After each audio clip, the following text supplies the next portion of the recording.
Salut les amis, aujourd'hui vidéo en extérieur parce que je suis en train de me préparer avec mon chien pour un concours d'agility. Chacun son truc. Hein. Bon.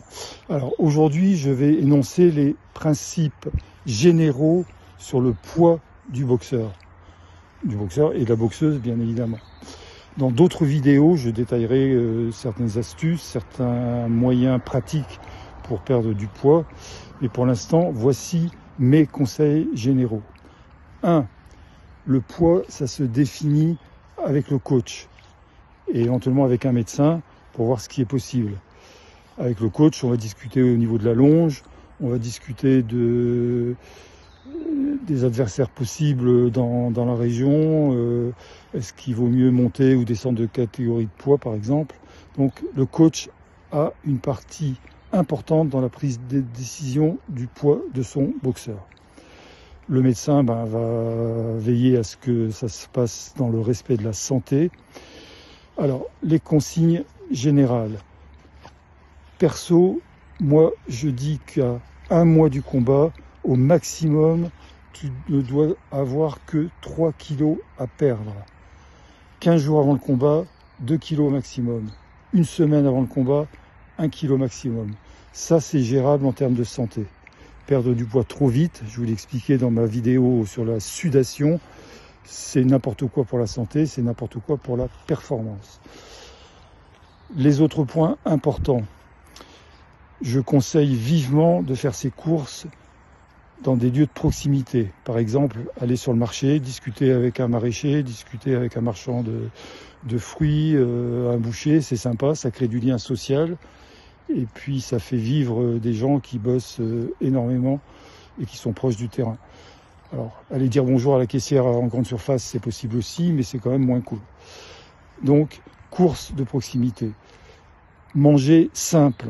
Une boîte de raviolis, une pizza surgelée, c'est de la pure merde. Si je fais perso ma pizza, si je fais perso par exemple un peu de riz, de la viande hachée, 50 grammes, un peu de sauce tomate, quelques champignons, ça me coûtera pas plus cher qu'une boîte de raviolis. Si je fais simplement je prends un peu de farine de sarrasin par exemple et je fais une crêpe, une galette en fait, dedans je mets un peu d'épinards par exemple, quelques champignons, 50 grammes de thon en boîte ou du saumon frais, ça me coûte pas plus cher qu'une boîte de raviolis ou une pizza surgelée qui contient vraiment de la merde parce que des parfums, des produits de synthèse, etc., et beaucoup trop de graisse, beaucoup trop de sucre. Voilà, ça c'est un principe essentiel, les courses de proximité. Ensuite, alors c'est pas moi qui l'ai dit, c'est Socrate. Socrate, c'est un philosophe un petit peu âgé, puisqu'il est mort depuis des milliers d'années. Socrate disait, ta meilleure alimentation, ton meilleur médicament, c'est ce qu'il y a dans ton assiette. Ça veut dire qu'il faut manger de tout. Il faut manger des féculents. Les féculents, c'est les pâtes, le riz, les pommes de terre, par exemple.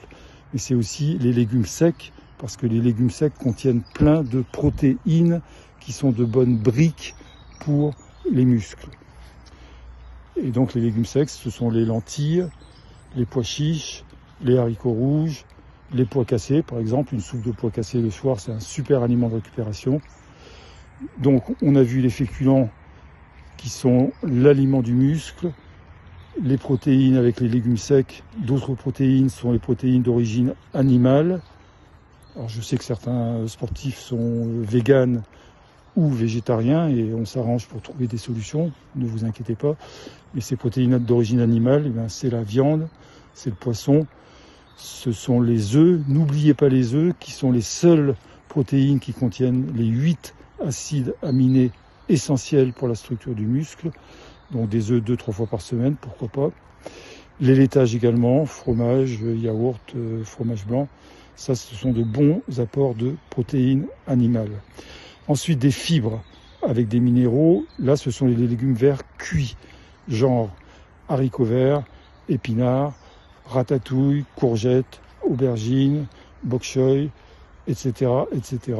Endives cuites, ça c'est important d'en manger aussi. Moi je conseille souvent de faire dans l'assiette moitié féculents, moitié légumes verts cuits. Ça c'est une alimentation équilibrée. Enfin il faut des fibres crues, genre des fruits, si possible des fruits de saison. C'est beaucoup plus sympa d'aller acheter ses pommes chez un cultivateur que de les acheter bien propres, bien cirées, bien brillantes au supermarché. Manger aussi un petit peu de crudité, par exemple, au repas de midi en entrée, alors que le repas du soir, l'entrée, ça sera plutôt une bonne assiette de soupe. C'est un excellent aliment, la soupe, pour récupérer après un entraînement. Voilà, ça c'est les principes de l'alimentation chez le sportif qui souhaite à la fois la santé et la performance. J'ajouterai l'importance du petit déjeuner. Et donc voilà quelques conseils tout à fait simples. J'insiste, 3 kg maximum un mois avant le combat, 2 kg maximum 15 jours avant le combat, 1 kg maximum une semaine avant le combat. Et le rôle essentiel du coach dans la décision de la catégorie de poids. Dans d'autres vidéos bien plus précises, des vidéos de terrain pratiques, je vous donnerai quelques conseils pour perdre, par exemple, 3 kg en un mois, 2 kg en 15 jours, 1 kg en une semaine. Ok ? Allez, je vous souhaite à toutes, à tous, une excellente journée. Je vous remercie très très vivement pour votre attention apportée à mes vidéos et portez-vous bien. Salut, salut!